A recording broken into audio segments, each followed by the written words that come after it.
Deməli, gəlin bir neçə ədəd complete sentence, yəni cümlə tamamlama testini nəzərə yetirək. Deməli, birinci testimizdə she never eats much during the day. Burada bizim əsas göstəricimiz olacaqdır never. Çünki never heç vaxt deməkdir və inkardır. Yəni birinci tərəfimiz inkardırsa, ikinci tərəfimiz təsdiq olacaq. Bunlar tək questiondur. Bir tərəf təsdiq, bir tərəf inkar olmalıdır. Ona görə də A və D variantlarını ələyirik. Baxıram digər variantlara. Baxırsanız ikincisinin xəbəriniz nədir? Eats. Feilin sonunda s varsa, deməli siz does'dan istifadə etməlisiniz. Does she. Burada never olmasaydı doesn't she variantımız düzgün olacaqdı. Keçirəm ikinci testdən. The weather has changed for the better.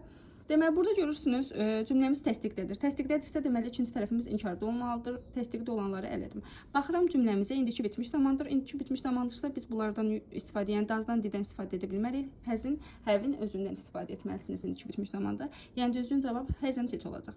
Baxıram üçüncü testimizə, the delegate refused all the changes. Baxın, burada sizin change sözü, sizin əsas aparıcı sözünüzdür. Çünki bu sözü təyin edəcək. Nümayəndələr dəyişiklikləri rədd etdilər, hansı ki təklif olunmuşdu. Baxın, change cəmdə olduğuna görə biz xəbərimizi cəmdə götürməliyik. Qaldı ya B variantı ya da Y variantı. Change isim olduğuna görə dəyişikliklər. Votu silirik. Çünki votdan əvvəl heç vaxt isim işlənməz. Düzgün cavabımız olacaqdır E bəndi. The delegates refused all the changes which were offered. Hansı ki təklif olunmuşdu.